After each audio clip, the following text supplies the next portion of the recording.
crime free. In Jamaica and we're Jamaican for economy. No more breeder lasting. Revelation set.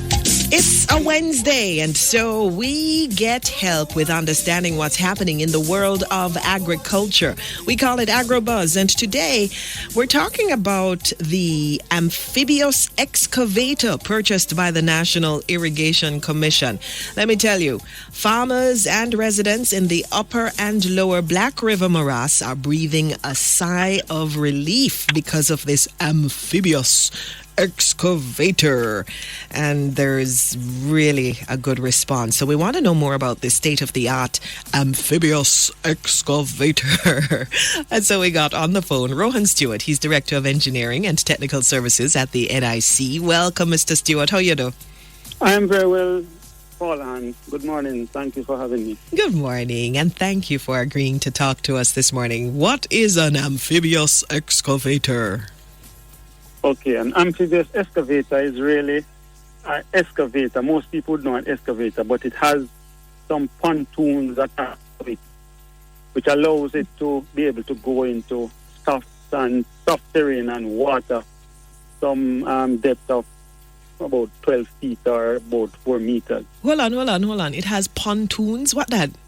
These are some iron tubes that will not allow it to sink. So it will be able to accommodate the weight of 23 tons and drive on or operate on water to be able to do work in that environment. So how big is this amphibious excavator? Well, when I am standing beside it, I am 5 feet 9 inches, I am about halfway up to the top of the truck. Wow. So to the track, halfway to the top of the track, not the top of the machine. Not the top of the machine, no, the track. Whoa. Wow. That's something. And what does it do? Okay. Well, the excavator allows the NIC, the National Irrigation Commission Limited, to clean and maintain our drainage area in the upper and lower Black River morass, as you mentioned earlier. So these areas are generally swampy, soft area that the traditional excavator will be able to go to some of the areas, but this one will be able to go to all the areas because it is not deterred by the water or the soft terrain. So we use it to clean the drains to facilitate drainage of the area and prevent flooding and make available more land for farmers to use. Then, Mr. Stewart, how much for something like this? Okay. Well, you're interested in procuring one of those, and at the time we procured it, it cost us 82.9 million.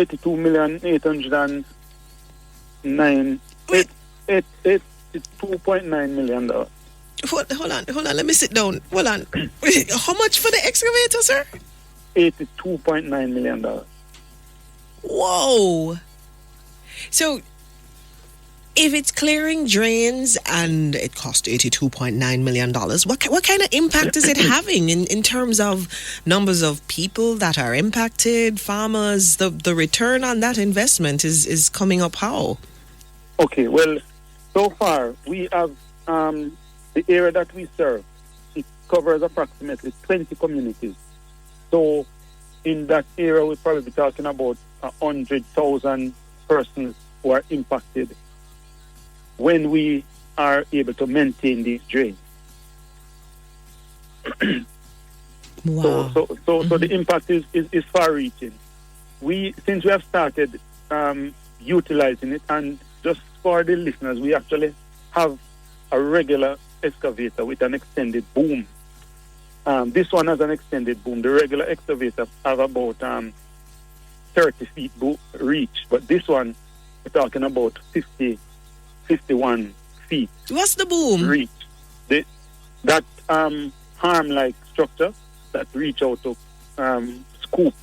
Okay, so this one can reach far up and down further, and around and all over. Oh, boy. How long? So we are able to use it to reach distance that another excavator would have challenged. It would probably sink, or we are able to stand at a distance and reach far. This amphibious excavator, though, it allows us to go into more difficult areas. So the one we had before, the first one, was able to go to the edge of the pond. This one will be able to go into the pond and do much more. Wow. I mean, I'm closing my eyes and imagining it, and it's impressive in my head. I'm sure in person it's probably even way more so. Definitely. Well, thank you. And how if somebody has an idea that, sir, there's an area that needs this amphibious excavator, or if people want to find out more, what do they do? How do they contact you, Mr. Stewart? Well, we are on the all the social media sites, and we will be putting up the pictures and videos of this machine in operation, so persons can see what it is and how it works. The persons in the community, they come out whenever they see the machine. I would encourage them to keep their distance, because we want to operate in a safe environment. Mm-hmm. But they can, from a distance, observe. Mm-hmm. And we ask as well that they help us to protect the equipment, because it will, over time, benefit all the communities in that area. Mm-hmm. And we want to keep it for a very, very long time to come. Well, sir, I am looking up now. National Irrigation Commission Limited. Going to Twitter, I'm going to find more information, see what it looked like. It sounds really impressive. Thank you for sharing with us this morning. And we're wishing you all the best, because we'll continue to watch the successes, sir. Okay, thank you very much. And we look forward to partnering with the media, our customers in the area, and customers generally, to make irrigation a difference. Thank you. That's Mr. Rohan Stewart. And it's really so impressive, the work being done by the National Irrigation Commission. Did you know it operates across 7 irrigation districts, 14 irrigation schemes, and a drainage area?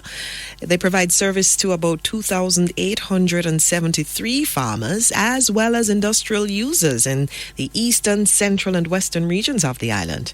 You can find out more generally about what's going on if you follow the Ministry of Agriculture and Fisheries on Facebook, and check them out on Twitter and Instagram as well at MOAFJM.